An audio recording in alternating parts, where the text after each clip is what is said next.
You're listening to Life and Shyt. I'm Danielle Walker. And I'm Tommy Walker. Join us as we talk about our journey overcoming fears, boundaries, marriage, family, lifestyle, business, and whatever other shit you can think of. We're individuals that came together to create one unit with one mind and one goal.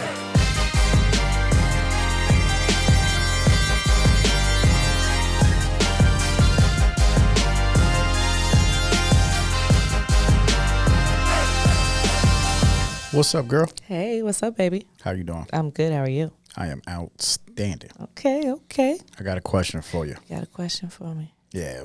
Was the change in life during the pandemic better for you than your typical New Year's resolution?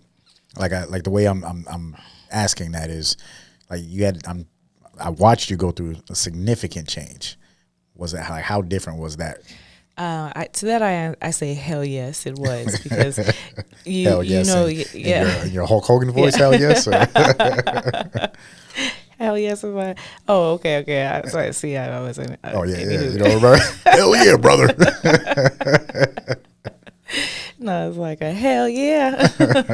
No, it's more because your resolution that you have is something that you've planned out, and it's like, okay, this is what I'm going to do. I'm going to work out. I'm going to do this. And the pandemic came in, and it was like, oh no, you're not. You can't do this now. Mm-hmm. So it's like, okay, well, you perhaps was like, oh, I'm not going to drink, and then the pandemic came and said, oh, well, I have to drink, you know. That's or real. You know, a lot of people started to drink a ton, and then they said, you know what, maybe this isn't for me. Maybe I should stop drinking. So yeah, I think that it kind of came in like a wrecking ball on all the goals and types of things that I had, priorities. It made us kind of knock things back and take things a little simpler and reevaluate a lot. Yeah, it made me reflect a lot.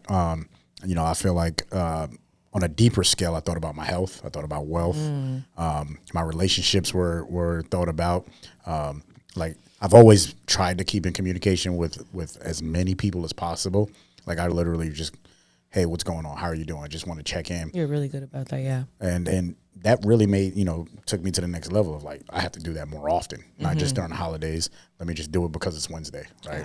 Yeah. So I know, and kind of like what you said with, working out, because we had just got into committing to a personal trainer and working out. Like, all right, we got to grow up. We're getting older.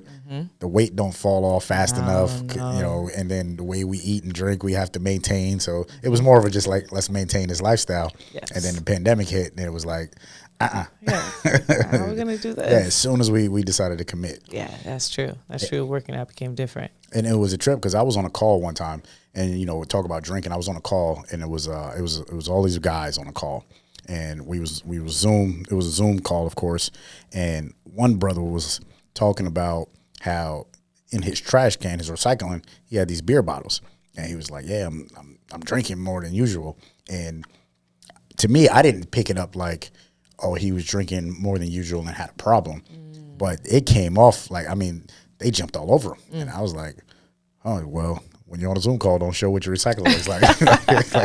People gonna judge you no matter what. Judge you. Like, it's a fucking pandemic. Like, but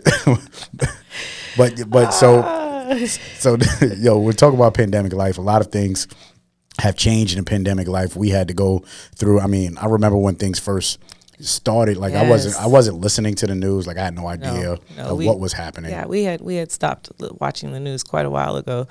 So when that happened, we were like, okay, we should probably kind of tip in, right? Isn't it Denzel Washington that says if you don't watch the news, if you watch the news, you're misinformed, and if you don't, then you're ill-informed or not informed. Yeah. So we had to watch it. We had to know what was going on, So every now and again, we will like kind of tip in and watch what's going on. But it was crazy. I remember going to the grocery store and that's when I said, okay, like, oh shit, I need to watch the news. I went to the grocery store and people had masks on and gloves, and it felt so eerie. It felt so weird. And I was like, is this real? Like, where are they even getting this stuff from? Where are they even getting the mask from? It was just so new. And people were kind of in this panic mode, and it made you feel different. It did. And like I said, we were, hearing about all the stuff that was happening. Oh, there's no toilet paper, or no, there's no sanitizer. And I'm like, that we've never had those issues. Like people are just overreacting. Right. We were like, this isn't real. Yeah, We'll be okay. And then yeah, that's right. And I'm traveling, and I was in New York. I had my first speaking engagement. I was going back to my old schools, and that was great. So I go back to my old neighborhood, talking to the students in the schools that I went to, and set up more speaking engagements for the summer of 2020. And as soon as like a month later, the schools was calling me back. It was like, sorry, Mr. Walker, we're shutting everything down. I was like, oh, like, damn, okay. Yeah. That was different. Yeah, it was really crazy. And we had employees at that time that were asking us, so what's going on? Are we going to shut down? And we're like, no, like until we hear otherwise, we are going, and we're going to keep on going. I remember too, in the beginning, there was no crowds after, like, once everything shut down, right? So in the beginning, it was the whole like, okay, oh shit, this is real, this is happening. And then it was like, okay, this is a pandemic, where people were like, what the hell is a pandemic? Like, I've never had a pandemic, I never lived in a pandemic before, you know? Very true. And it wasn't the first one, right? So as we looked that up, and I was like, oh shit, this has happened before, you know? There was this Black Plague that happened, and people had to they had to quarantine themselves exactly the same way. So that was a trip. And then once we all went into quarantine, it was like, what is that? All these words were very, very like foreign to us at the time. It was new to me. Yeah, and they got real familiar really quickly. I remember the last time that we were able to kind of party, we went to a friend's party in Hillcrest, and I remember that was the first time. Was it a birthday party? No, it was actually their bachelorette party. Yeah, okay, yeah, yep. and they didn't even get to get married when they were supposed to. How they were supposed to? Yeah, that's right. After that, which was crazy. Shout out to Jesse Yo. Yeah, that was the bachelorette party. yes, and it was so fun. First off, but it was the first time I ever heard social distancing, and someone was asking the DJ to play a song, and the DJ was like, "Social distancing, like get back," you know.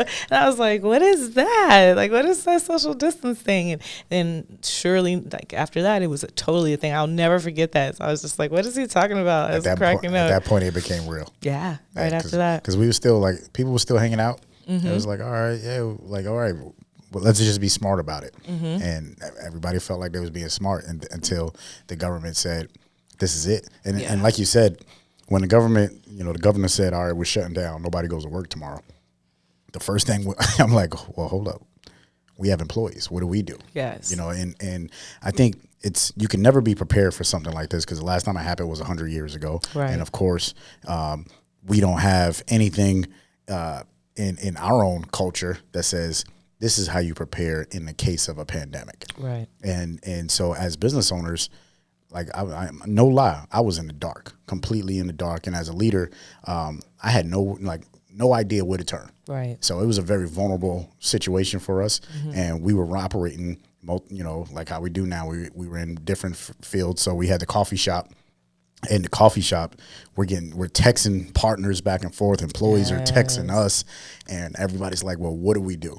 And we're like, "Well, just hold steady. Right. Let's see what happens." But when you have partners, everybody's not on the same page. Yes. So everybody had their own ideas, and they also was like, "Well, you know what? We can't do anything." Yeah. So we had one business close right at the beginning of the pandemic, and then the other one we were just barely getting started with. And it was one that was in the business of delivering. Yeah. So we actually became very, very essential, which is another word that people were using, this essential workers. Where the fuck did essential come from? Yeah. Like all of a sudden it was like the government and everybody else just said, you are essential. Yeah. And we ran with it. Yeah. And it's weird because it was nice, but it put people in a weird space, right? Because I had to have lots of conversations with people about how essential they were, and they kind of felt like, oh, well, we have to work. Well, damn it, yeah, you got to work because you're essential. You are needed. You are important. You are someone who has a job that's needed. But then at the same time, there's people who were deemed non-essential, and that put them in a weird space as well. So that kind of was crazy.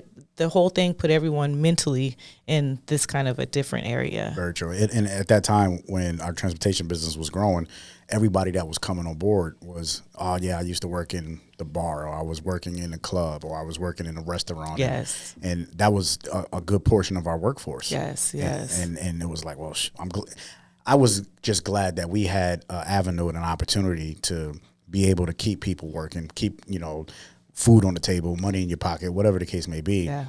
But still, at the same time, as leaders and owners, we were still in the dark about a lot of the stuff. And it wasn't like communication. I mean, granted, the leadership of the country was in the dark. I mean, our leaders didn't know what the fuck to do. So as business owners, we were really in the dark, and just trying to steer this ship accordingly was probably one of the most difficult things that I've ever had to do in life. Yeah, I agree, especially with the changes as they came. It was, we would follow the laws. We would follow the laws this way, and then the laws would change, and then we'd have to follow them in a different way. It was like, okay, first you got to do this, then you could do this. No, we don't need this. Then we have to do this. Then it was the over cautious, like everybody has to do this all the time. So it was really crazy.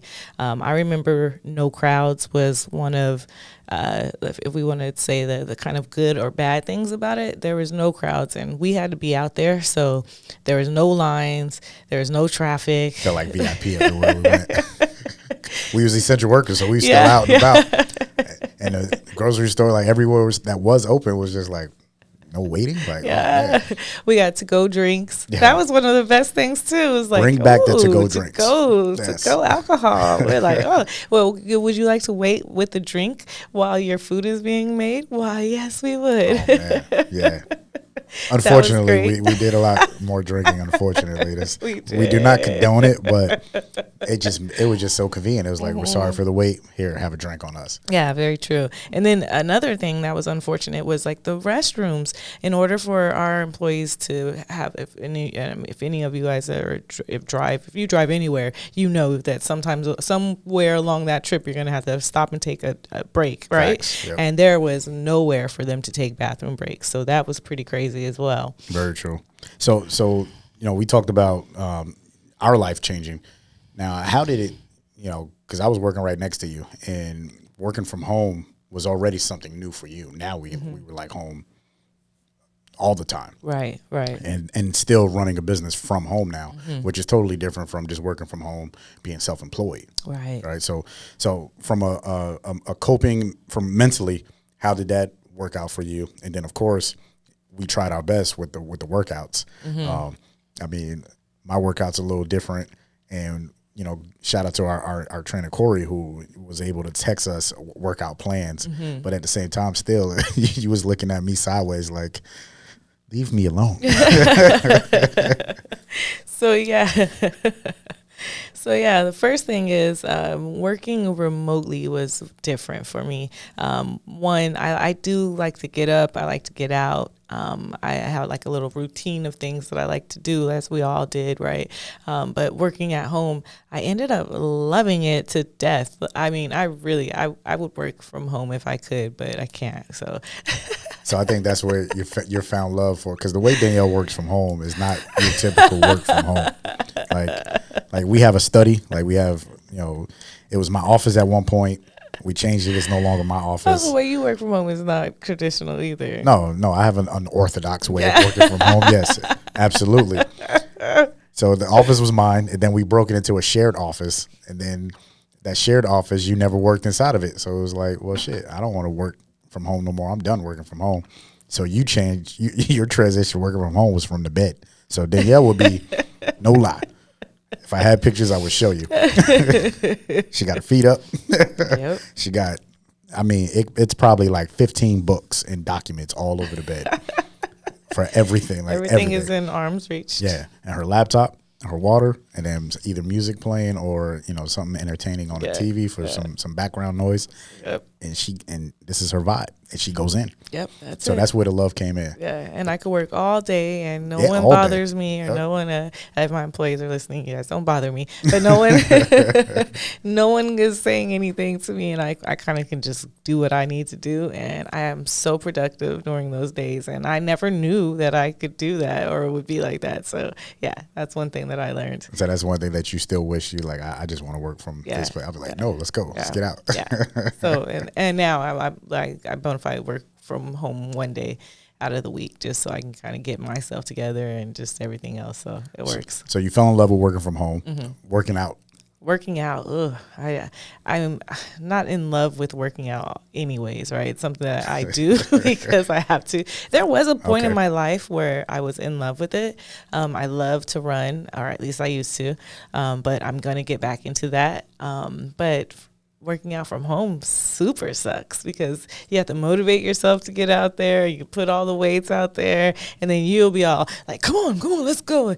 All cracking your neck. And I'm like, oh my God. So you motivate yourself, but you ain't like your husband motivating you. Tommy, Mr. Walker, leave me alone. Yes, please leave me alone. Another thing, we talk about the workout, like relationship changes, right? Family wasn't around. Yes, yeah. And we heard of lots of people who broke up.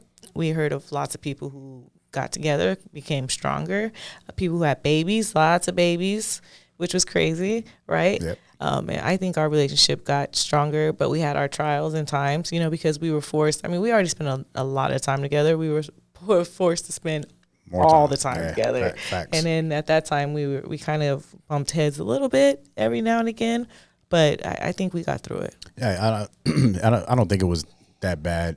I think you pissed me off the most during the pandemic life, during 2020, was when you brought COVID home. That pissed me off the most. And yes, I'm saying it. She brought that shit home, and I was looking at her like, who the fuck have you been with? Oh, that's funny. Yes. Outside of that, I think it was everything else was easy to deal with. Yeah, that was the funniest thing. Well, not funny, but funny, right? It was like went away on a family trip to Vegas, and it was the first time that we had been out, or not even, honestly. It's the first time I'd been out by myself. To be honest, Tommy and I had been to Arizona. We'd been to Sedona. We'd been to San Francisco. We'd been like... Yeah, we traveled. We traveled. East Coast, back. Yeah. So I totally didn't see anything wrong with going to Vegas for a weekend with my family. But while we were there, someone who wasn't... we don't even know. I don't even know what happened, but someone was affected. And when I came home, my mom and I both went. When I came home, my daughter and Tommy were there, and I was kind of sneezing, and I'll never forget the look they gave me, like you better go upstairs. You better go. Immediately, I looked at you like, you got the vid. You got it. And he's like, so he slept with me that first night. Then the second night is like, okay, I don't feel good. And then my mom started not feeling good. And then everybody started sending messages like, we don't feel good. We don't feel good. It's like, oh, shit, And so Tommy's like, all right, I'm not sleeping with you. So then he didn't sleep with me for like 2 days. I totally started to feel better. I took a shower, washed my hair. I always say that because once I take a shower and wash my hair, I feel like any sickness is gone. And I'm like, I feel better, and then he said, he came back upstairs. He's like, okay, you're good. I'm going to sleep back with you. You're fine. I was lied to. I didn't feel I was good. bamboozled by the pretty smile. The sweet smelly perfume. Yeah, the perfume. I was like, it smells good up here. He said, I was with my wife tonight. I literally slept in the living room for 2 days. I was in the living room because I was like, nah. I ain't doing it. Because we still got, we got people that, and now going back to, like I said, we got a ship to steer. So, we couldn't get sick. I was like, we can't get sick. We got people. At the time, we had, I think we had like 90 employees or something like that. So, and again, we don't know what's going on and how this thing is rolling out. So one thing I got to say is as a business owner, especially if you're a new business owner, make sure you have legal counsel. Definitely. Because you never know what's going to happen. And as things change, the world changes, laws are changing, rules are changing, and they was making changes. And it's not like, we were voting on it.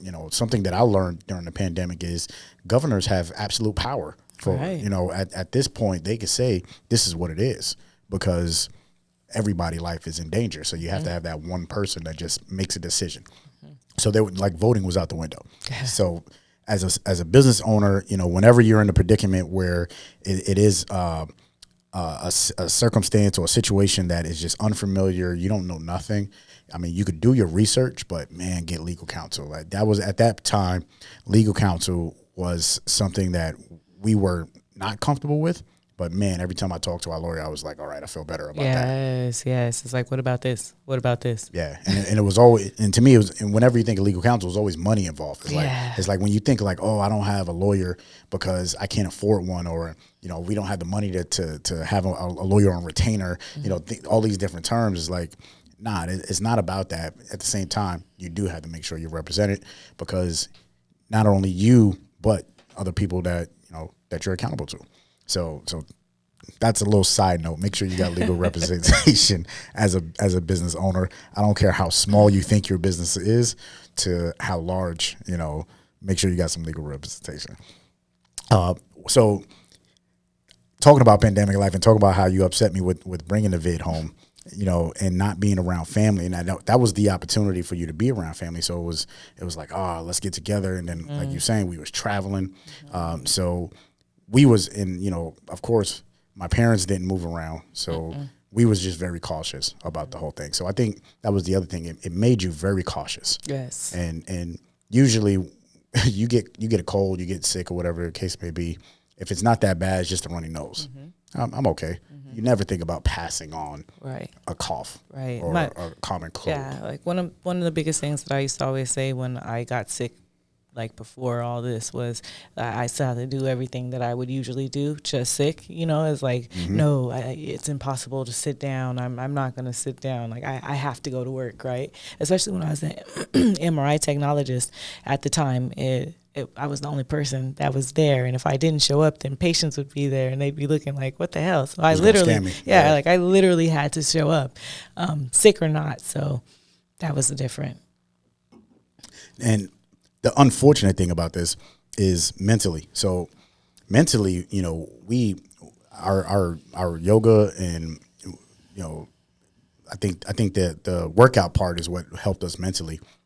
And our meditation doubled down. Yeah, definitely. So like mentally, we meditated a lot more. Faith in your spiritual faith, whatever you believe in. I think that increased, that helped out a lot. Yeah, definitely. Because not having those connections was just something else. And people are still going through that, even today, right? So mental health was a big factor, in 2020 and the changing, because it was dark. Like if you think about it, we had no idea of when things were going to get better. Right. It was a lot of promises. It was a lot of deadlines. And when those deadlines crept up, it was like, oh, extended.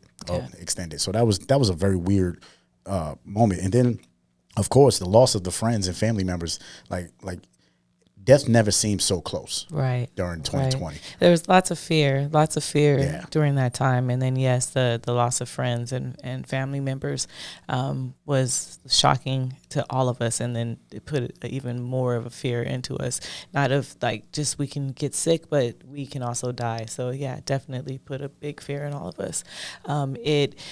It put a fear in people who were then deemed not essential to think of essential jobs that would make them pandemic proof. So that was a big thing too. That's like the big term, right? Being pandemic proof. Yep. And from an economical standpoint, it was like you have to be pandemic. And you think about that as like, back when Y2K, going from 99 to 2000, and everybody was scared. And then the recession. How do you make yourself recession proof? Right. And now it's pandemic proof. Yes. You know what I mean? So every so many years, you're going to have something that just shakes everything up. And, from after the recession all the way up until the pandemic, that was the mindset and the focus of like, all right, how can I create this avenue financially to where I don't have to worry about if something happens and then this shit happens. Right. And then everybody's affected. Yeah, definitely. But it pushed people to start their own businesses. Facts. To look at different career moves.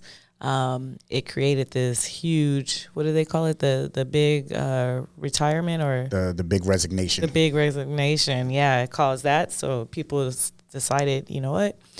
I want to do something different, and this is my opportunity. And there's lots of opportunity out there, still is, to be whatever you decide that you want to be. It's like if you want to be a writer, which is something I desire, this is the time to write down and get those screenplays out there, because it's a lot of people at home watching shows right now too, so it's just a lot of opportunity for a lot of different things, a lot of different people. That's very true. And I like it's adapting, right? So you adapt So we all had to adapt. And I feel like as a human society, you know, as divided as we were and are, you know, with this around this whole pandemic thing, and we adapted because of this unpredictable change.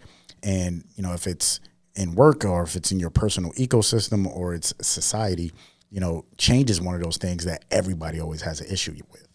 But we changed collectively as a human species, all because of it's like one to another. Like if we really think about how did the message get out to wear a mask, that people that don't even have TVs and radio, you know, everybody was all on the same accord. You know, we all had to jump on board to protect each other. Yeah, and that's very cool. That, like, to me, that was a very cool thing as humans that we did collectively without, you know, being assholes about it. You know what I mean? It's like, well, no, we're gonna do this just because it's the right thing to do.